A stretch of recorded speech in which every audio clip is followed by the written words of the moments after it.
So, Twilight's like, alright guys, you have to go to Las Pegasus, the map says so. And Fluttershy's like, but I don't wanna. And AJ's like, dude, can we like re-roll on this one? I mean, why us? We're not party people. Well, you just answered your own question. Out of the 6 of us, you're the only ones who won't spend the entire time dicking around. Rarity would go shopping or try to open another boutique. Dash and Pinky would end up in the hospital one way or another, and I get distracted by shiny things. Well, then make Starlight do it. Starlight's an alcoholic. She'd probably die. So nobody likes that cunt. Fluttershy, what the fuck, dude? Anyway, it turns out that Las Pegasus is actually the multiverse's largest Chuck E. Cheese's, and it's owned by an Elvis impersonator pony. Because why not? Thank you for coming. Thank you very much. He's Pony Elvis, or Pelvis, as I call him. And Pelvis is like, hey, Applejack and Fluttershy, welcome to my drug-induced fever dream. I'm gonna give you the VIP treatment. And I'm sitting here like, thank you. Why doesn't this happen more often? Like, okay, obviously Twilight and her friendship squad live in Ponyville, so it makes sense that nobody fanboys over them there. But you'd think that when any of the main 6 went to other cities, people would stop and say, oh shit, it's those chicks. Like, okay, I get it. Equestria doesn't have 1,000 TV channels shoving famous people's faces down its citizens' throats 24 hours a day, but we know it has newspapers. You'd think saving the world 6 times would land your picture in the paper and that some ponies would recognize them, right? This question has been bothering me constantly for 5 years, and now that I say that, I kind of want to kill myself. No matter how much I pretend it's true, self-awareness is not a get-out-of-autism-free card. Now, is it? I can say, oh, haha, look at me, I'm such a nerd as many times as I want, but at the end of the day, I'm a grown man whose entire life revolves around a 22-minute weekly toy commercial for little girls. Except when I'm watching anime.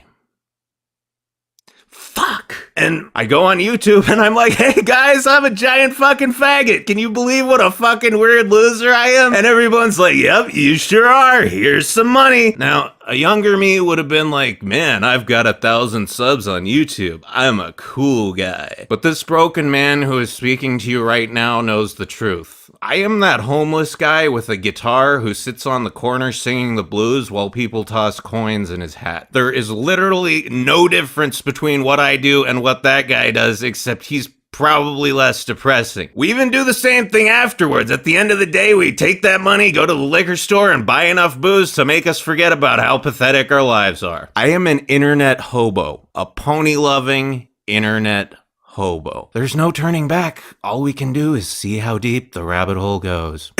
Okay, excuse me a moment. Now, I don't mean to co-opt one of Applejack's catchphrases, but what in fucking tarnation is going on here? This guy has a vagina on his chest. Okay, you know what this looks like? Have you ever dated a chick who only shaves her crotch like once every 2 weeks? Because this is about day 10 right here. Alright, so it turns out Pelvis is a huge dick. I said is a huge dick. Get your mind out of the gutter. He basically plays he said, she said with all his employees to keep them hating each other because anyone with self-esteem and healthy relationships in their life wouldn't work at a place where people get drunk and play skee-ball and DDR all day. Wait.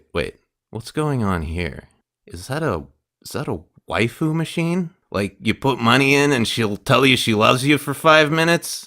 I would say I wish this existed, but if it did, I'd die in front of it. Oh, and hey, I guess we're just gonna put all the biggest dicks in Equestria in one place, because look who's working here. And once again, I'm saying that Flim and Flam are dicks. I'm not talking about their massive, throbbing, veiny... Anyway, Fluttershy's like, well, we found our friendship problem. And AJ's like, yep, let's help them all be friends again, except those two, because fuck those guys. And Flutters is like, solving a friendship problem is important, no matter who's having it. And I'm like, sorry, Sorry, Butterball, but I have to respectfully disagree. At least for me, the importance of solving someone else's problems, which for the record is already extremely low across the board, tends to decrease exponentially for every time they've fucked me over. Anyway, I guess Fluttershy is just so nice, and AJ is just so freaking honest that neither of them can possibly conceive of how to expose this punk. So they have to fix these guys' deal just to enlist their help. So AJ's like, listen up, you motherfuckers. I know some guy told you that he said some shit and told you that he said some shit. Well, I'm here to tell you that that shit is bullshit. So stop arguing and help us ruin that guy's life. And they're like, seems legit. We good, bro? And so with Flim and Flam's help, our two heroines execute the master plan. So Pelvis is like, who's that chick? And Flim is like, oh, that's Mary Marehood, the biggest pimp in all of Equestria. She's probably come here to try and steal your employees because, as you and I both know, even being a whore would be better than working for you. They try to trick him into confessing his evil ways, but he's all, fuck you, Fluttershy, you can't fool me. How did you know? Because it takes a pimp to know a pimp, and you ain't one, son. So AJ and Butters follow him to his office where he proceeds to tell them how retarded they are and how much he loves bending his employees over and ramming them in their pony pipes, and AJ's like, aha, we were only pretending to be retarded. Well, actually, we're pretty retarded, but you're even dumber because you didn't notice Fluttershy holding down this intercom button on your desk for the last 5 minutes. And so the jig is up and Pelvis leaves the building to throw himself off the edge of Las Pegasus, ending his life as nothing more than pony splatter on the ground miles below. And AJ's like, well guys, I think we all learned an important lesson today. It doesn't matter how many times a person's fucked you over. You can always set aside your differences if you need to do it to someone else.